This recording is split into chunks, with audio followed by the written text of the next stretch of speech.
അന്താരാഷ്ട്ര വിപണിയിൽ റബ്ബർ വിലയിൽ വൻ വർധന. ബാങ്കോക്ക് വിപണിയിൽ റബ്ബർ വില കിലോയ്ക്ക് 200 രൂപ കടന്നു. അന്താരാഷ്ട്ര വിപണിയിൽ വില വർദ്ധിച്ചിട്ടും കേരളത്തിലെ കർഷകർക്ക് അതിൻ്റെ പ്രയോജനം ലഭിക്കുന്നില്ല.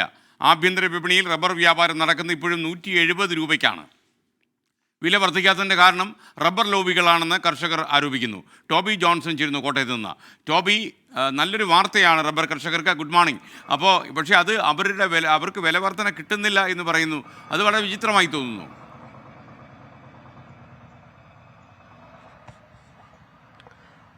Good morning S K N. തീർച്ചയായിട്ടും റബ്ബർ കർഷകരെ സംബന്ധിച്ചൊരു വലിയ ആശ്വാസ വാർത്തയാണ് നമ്മളിപ്പോൾ പുറത്തുവിട്ടിരിക്കുന്നത്. എന്തായാലും ബാങ്കോക്ക് വിപണിയിലാണ് 200 രൂപയ്ക്ക് മുകളിലേക്ക് റബ്ബറിന്റെ വില എത്തിയിരിക്കുന്നത്. RSS 4-ന് 204 രൂപ എന്നാണ് ഇപ്പോൾ രേഖപ്പെടുത്തിയിരിക്കുന്നത്. എന്നാൽ ആഭ്യന്തര വിപണിയിലേക്ക് വരികയാണെങ്കിൽ കേരളത്തിലെ കർഷകർക്കടക്കം ഇതിന്റെ പ്രയോജനം ലഭിക്കുന്നില്ല. കാരണം നിലവിൽ റബ്ബർ ബോർഡ് നിശ്ചയിച്ചിരിക്കുന്ന ആഭ്യന്തര വിപണിയിലെ RSS 4-ന്റെ വില 170 ആണ്. അതുപോലെ തന്നെ RSS 5-ന് 166 രൂപയിലും മാത്രമാണ് നിൽക്കുന്നത്.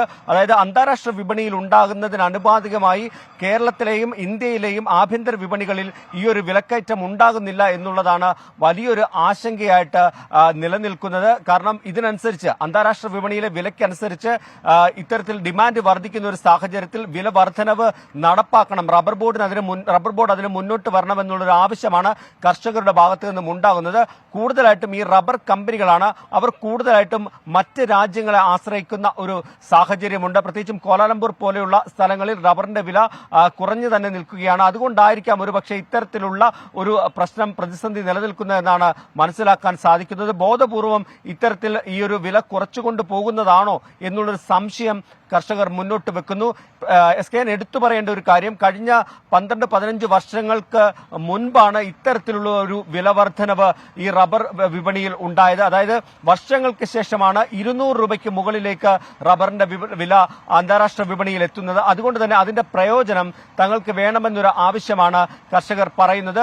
അത്തരത്തിലുള്ള നടപടികൾ റബ്ബർ ബോർഡിന്റെ ഭാഗത്തു നിന്നും കേന്ദ്ര സർക്കാരിന്റെ ഭാഗത്തു നിന്നുമൊക്കെ ഉണ്ടാകണമെന്നും അവർ ആവശ്യപ്പെടുന്നു. എന്തായാലും ഒരു ആശ്വാസകരമായ വാർത്തയാണെങ്കിൽ പോലും അതിന്റെ പ്രയോജനം കർഷകരിലേക്ക് എത്തുന്നില്ല എന്നുള്ളത് വലിയൊരു പ്രതിസന്ധിയായിട്ട് തന്നെ നിലനിൽക്കുകയാണ്. അതിനുള്ള പരിഹാരം ഉണ്ടാകണമെന്നാണ്. എന്തായാലും ഈ വേനലായതുകൊണ്ട് തന്നെ പ്രൊഡക്ഷൻ തീരെ കുറഞ്ഞിട്ടുണ്ട്. അതുകൊണ്ട് തന്നെ ഇനിയും ഡിമാൻഡ് വർദ്ധിക്കാനുള്ള സാഹചര്യമുണ്ട്. അതുകൊണ്ട് തന്നെ വരും ദിവസങ്ങളിൽ ഈ വില വർദ്ധിക്കുമെന്നുള്ള പ്രതീക്ഷയിൽ തന്നെയാണ് കർഷകർ ഉള്ളത്. Thank you Toby John.